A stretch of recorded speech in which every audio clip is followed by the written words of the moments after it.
Alexa, accept call. You received a call from an inmate at the Department of Corrections. This call will be recorded and monitored. Well, I must admit I have not heard from you before.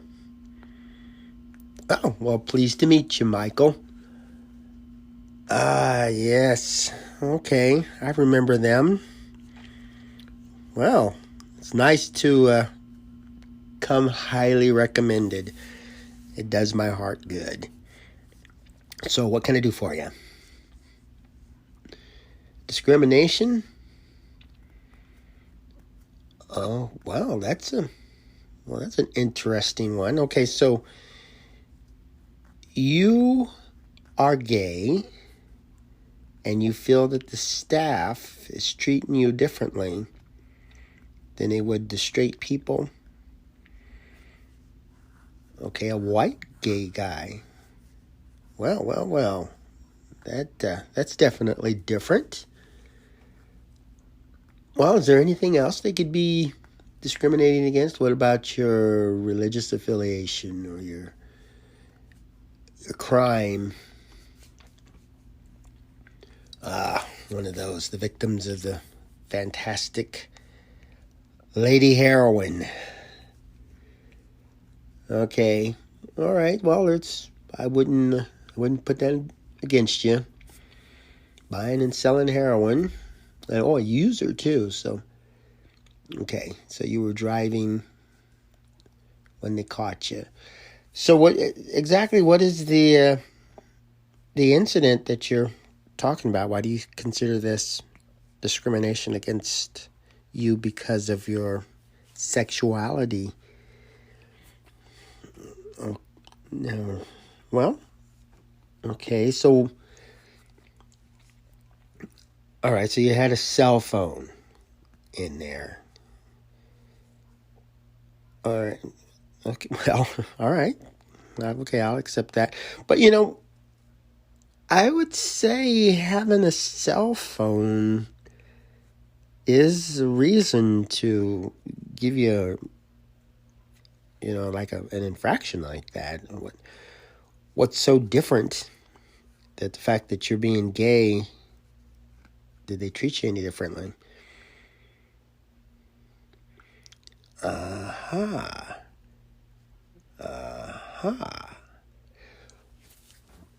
Okay, well, that's definitely worth looking into.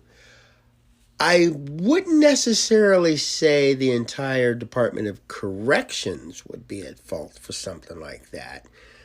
But I definitely would not rule out the guards involved in this incident, that they could have some type of bias towards you because of your lifestyle choice. Exactly. And if we report that person, was there anybody else that worked with this person? About 3 of them. And this has been going on for a few weeks? All right, 2 months. Oh, so they all came in together. Oh, boy. And you know anything about them? Are they, do you know their sexual orientation or their religious beliefs or anything like that? Okay. I'm going to have to get some names and do some research. If any one of these 3 men... You have 60 seconds remaining. ...happens to be gay, then it's going to be kind of tough to fight this. It's not to say that we can't do anything with the other 2, but... Okay, good, right. Get me all the information that you can, and I'll report it, look into it, and we will do some research, see what we can do to help you out. Just don't concentrate on the Department of Corrections. It's these individuals. The more information you give me on the individuals, the more you can find out about them. You have 30 seconds remaining. The better. Hey, no problem. This is what I do. Just keep me posted. Do a little bit more footwork in there. and get back to me as soon as you can. And we'll definitely jump on it. I'll start looking into it right now, see what I can find out, especially if there's been other incidences out there. Hey, yeah, you too. Yep, nice meeting you.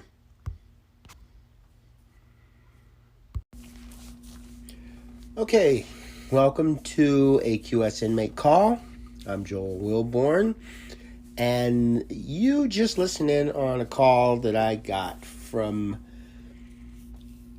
an inmate who is having some problems with what he refers to as the Department of Corrections. Now, his name is Michael Handsome.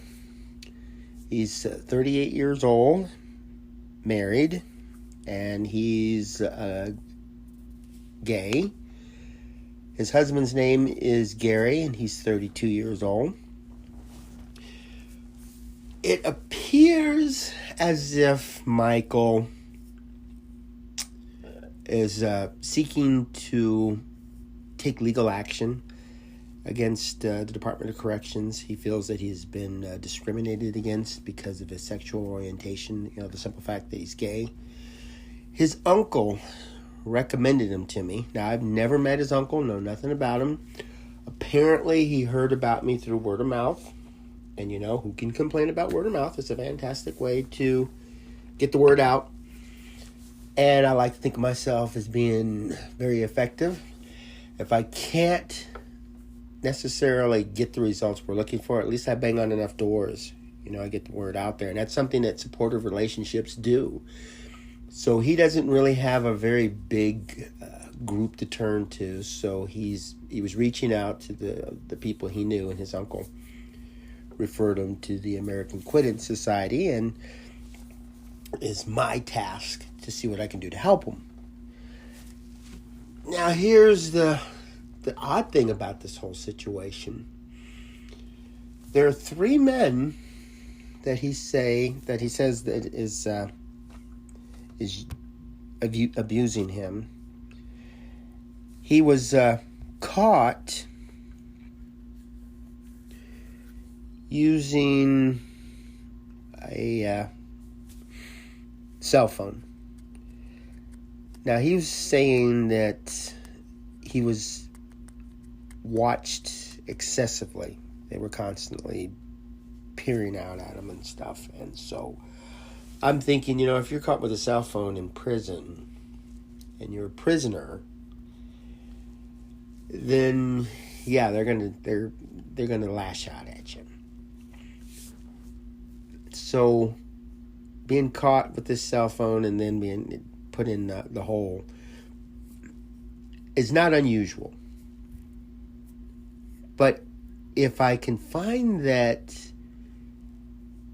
maybe somebody else had a cell phone, and they didn't receive as harsh a treatment, or they didn't get thrown in the hole. He said he was in the hole for 2 months, and then he had a hearing, and he had a lot of evidence against him, we'll say. So he just feels that he wasn't being treated very well. So this is going to require a lot of investigating, and I'm going to have them contact the officials, and I'll contact some, get some legal advice out here and contact some people as well, see what his family knows. And if this is a pattern, then we'll definitely have to flag it. Now, as everyone knows, living in America gives you freedoms. Now, we've been slowly introducing cancel culture and critical race theory, things that will bias us, that might turn us away from the true purpose of America, why this country is so great, its diversity. I personally don't like separating groups. I don't see why we even need to use the phrase gay. If Michael wants to mention that he's gay to somebody, that's his prerogative. I shouldn't classify him as gay, if I'm doing research on him, or if I'm interviewing him for a job or something, or even applying for a home. I'm thinking that the fact that he has a husband on the outside is what brought him to everybody's attention. And I don't think he just walks around, walking around, hi, my name's Michael, I'm gay. I don't think that's what he does. And he's a white man, so it's not like the racial discrimination that we go through. I'm a black man. If I'm driving down the road with a white woman in the passenger seat, there's a good possibility that a police officer is going to pull me over. Yeah, I may not be speeding, may not have expired tabs, may not have a tail light out, or might not even be driving recklessly. It's just that he sees this white woman sitting in the passenger seat, and he sees me driving, automatically there's something going on. So, but, maybe if she was riding in the back seat, I could come over and say, hey, don't sit in the front seat, sit in the back seat. I don't think we'll be pulled over. Yeah, then I will be guilty of racial discrimination right there. So it's things that you have to kind of look at on a case-by-case basis. Everybody has a right to their own opinion. And in America, it's not a crime to be a racist. It's not a crime to be a sexist. And if you want to broadcast that, you can do it. You can walk right out, step up on a ladder, and just scream out to everybody that you're a racist. It's the actions that go with that could get you in trouble. So I'm not going to attack America, stomp on the flag or burn it, or not stand up and show respect for the people who died for this country, who built this country, who fought for rights. We celebrate Juneteenth, which is good because all the slaves were freed except for the prisoners. Prisoners are still legally slaves. And eventually, I'm sure we'll get there. But for now, everybody in America is not free. But Juneteenth celebrates a day that got us one step closer. And for us to use that kind of celebration to separate the races, I just don't feel very comfortable with it. And the people who fought to get that date as a holiday, or the people who fought to actually get slavery, for the most part, illegalized, let's say, to take a knee during the national anthem is just a slap in their face. We fought really hard, and a lot of people lost their lives so that we could get to the point where we could walk out and be treated as an equal citizen in the United States. And then you just do this with the flag. What are we fighting for? Are we fighting for this flag? Are we fighting for America? Are we fighting for our neighbors? Or are we just fighting for a select group? And I don't want to teach kids that that's important. And if you go to a doctor, and the doctor looks at you and asks, what's your race? And you say, I don't want to tell you. That's private, and it's none of your business. There could be certain medical conditions tied to a race, tied to a sex, tied to a blood type. And in the medical field, I think that's important. But if I want to go out and take a Saturday to honor black-owned businesses, it separates us. And, Michael is sitting in his cell, and he's feeling that he's being singled out. And that's not what America's about. His sexual orientation should not matter in prison. And there are men who are straight and they attack other people. And they could attack them. They could do a sexual assault. They could do a mental assault. They could do just a verbal assault. And that doesn't make them any better.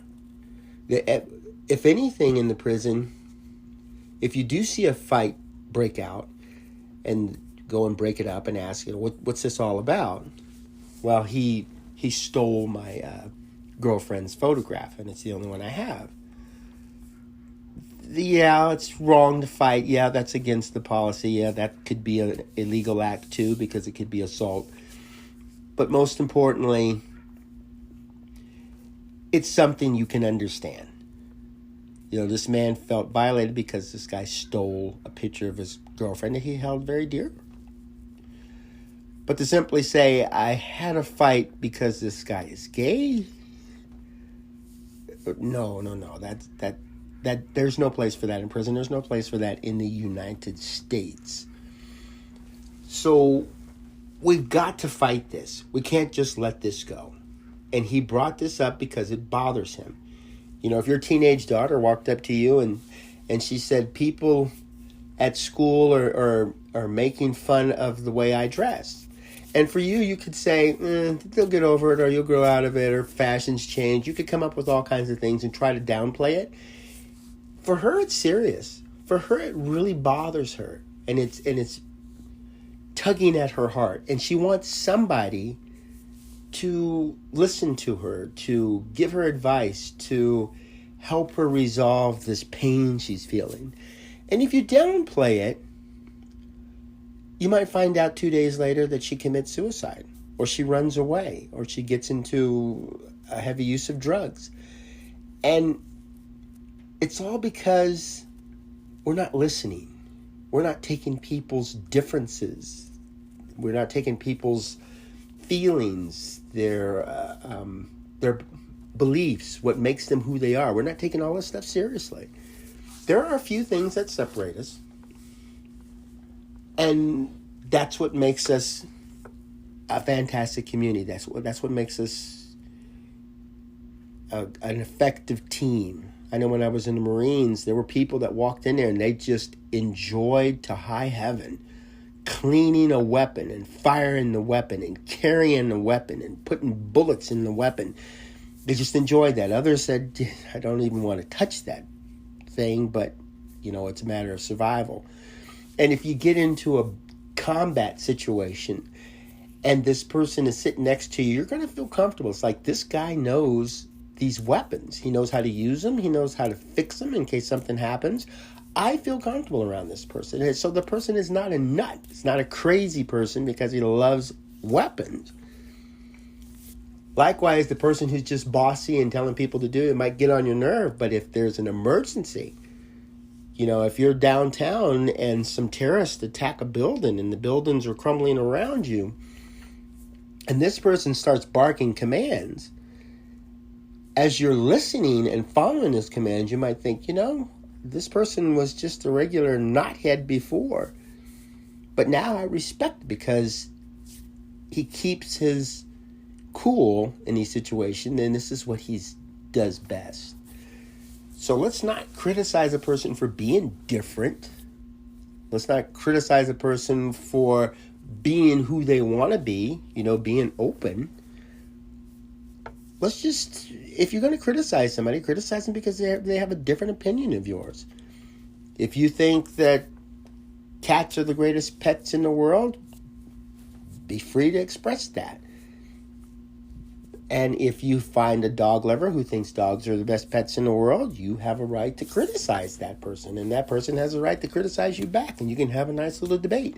But if you start firing at each other, or if you start swinging it at each other with hammers and axes, we got a problem here. And that's what the law is designed to do. So the Department of Corrections, they have policies, and the state has laws, and so does the federal government.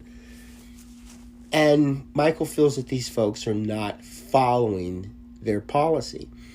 So to criticize and go after the Department of Corrections, who has policies that are designed to treat the prisoners in a humane way and that repels any assaults or discrimination from the staff and other inmates, so to speak, that's what we want.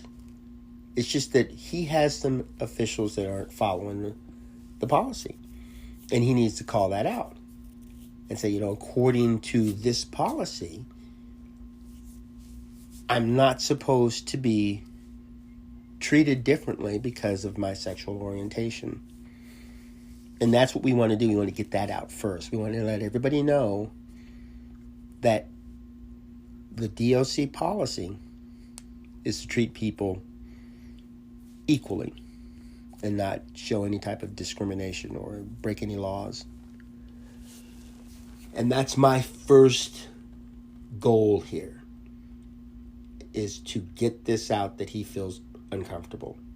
If he's feeling uncomfortable because he likes to, play with dolls, sits in his cell and he plays with dolls, and these people are saying, oh, you're gay because you're playing with dolls. Yeah, that right there, that's not good. It's not good mentally for him. And it's kind of hard to adapt to your surroundings when you're stuck in there with the same people. Out here, he can go find people who like playing with dolls. Out here, he can go away and just sit in a room or sit down on a beach or something, just be alone and play with his dolls in private. Maybe it's not dolls. Maybe it's something else. But what I'm saying, though, is this guy is right to bring this out. This is something that always needs to be brought out. I've had incarcerated people tell me they don't want to get anybody in trouble. This is a good guard, and he's just doing that because he was told to. I don't want to get him in trouble. Well, somebody somewhere is not following the rules. And if they're going to lock a person in the hole for 2 months for having a cell phone and do nothing because these folks are treating them any differently, that's not right. Now, Michael was saying that they use derogatory terms when they encounter him. And nobody's really saying anything about it. And, there's only so much a person can take. Everybody has a breaking point. And if you push, snap. And Michael got to that point. So I have to look at his mental state, how he feels about all this. He's not going to take it anymore. And it's really good. I'm going to have to constantly compliment him on coming out with this. It's hard enough being in a minority group that people tend to look down on. But rather than pretend, rather than try to live to please other people, he's pleasing himself. And I'm sure his husband's very happy too. So, that's where I stand. And if I have noticed that with the gay folks that I know, they have their own little language, just like black folks. They use certain words that other people can't use. Gay folks use certain words that other people can't use. That's their own little community. That's their thing.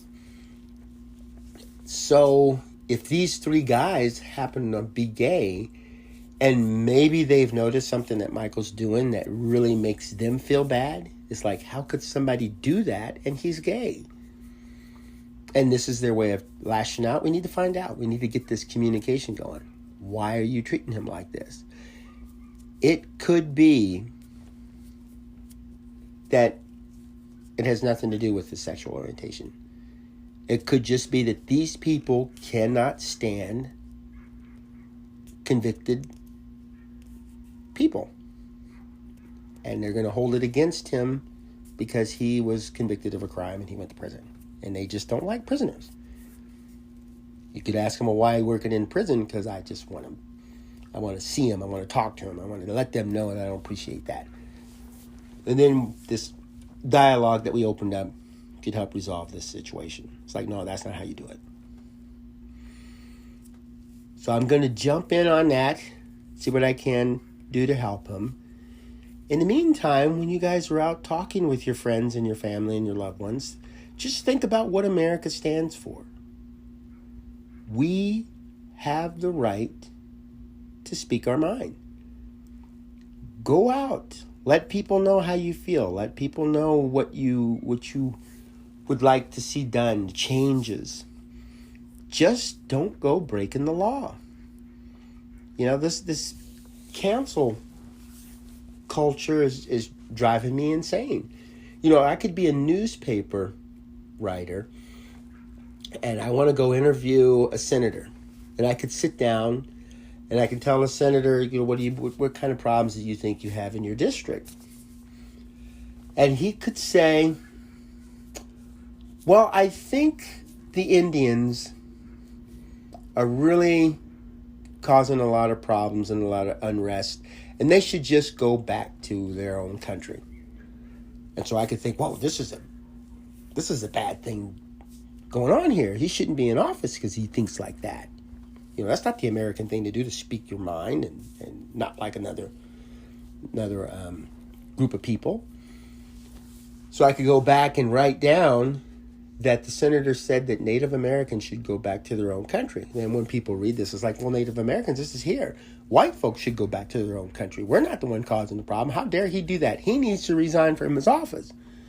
And then a big controversy could pop up, and it can go to all these other newspapers, and I can probably get awards and accolades. It's like, oh, yeah, you did a good job. You brought out this senator. And the senator's sitting around, no. That's not what I said. No, I didn't do anything illegal. I didn't do anything wrong. Why do you treat me like this? Why do you want me to resign? Well, let's say his granddaughter is in elementary school, and she's got a little newspaper that she's, or not really a newspaper, let's say a newsletter. And she's working on this little newsletter, and she wants to interview her granddad. So she's sitting there, and he thinks, you know, I'm at home, away from everybody. My granddaughter wants to interview me. Okay, hey, I'll talk.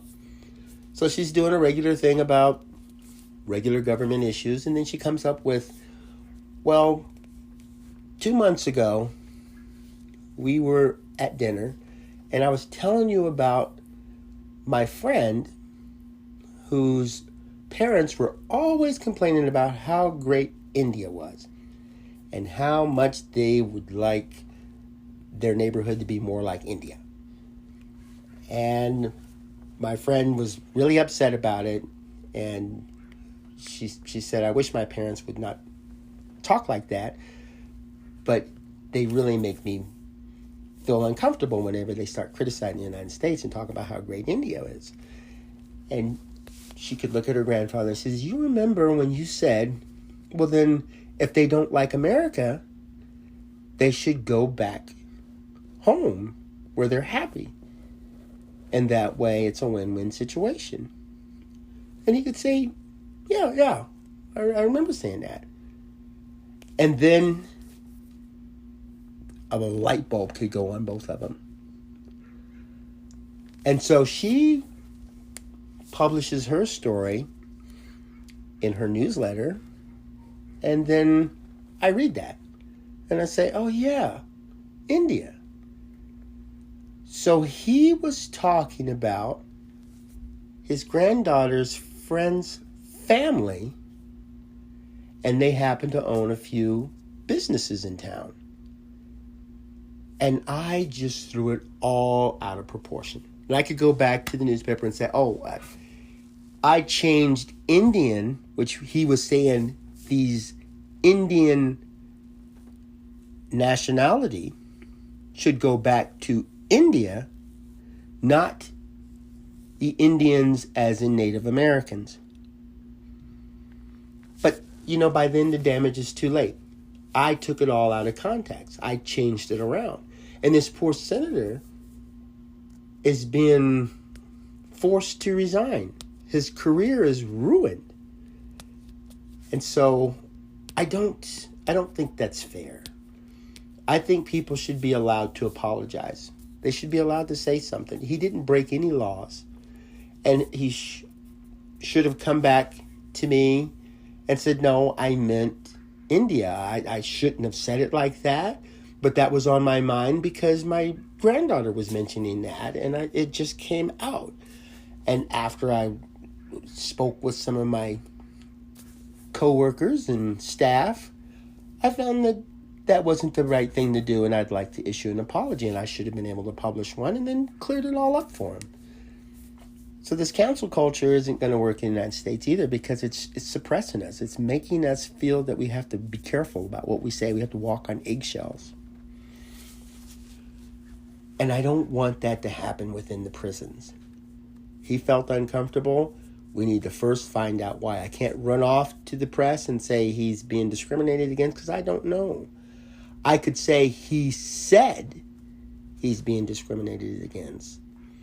Or I could say I reported it to the superintendent who said he would look into it. Just state the fact and allow people to say things. And who knows? These 3 guards could come out and say, yeah, we hate homosexuals. We think they should go to camps and be converted to straight people. And we especially hate same-sex marriages. And then that really clears everything up. But, okay. Enough of that. Thanks for tuning in. And go out and have a great day and make wonderful memories for tomorrow.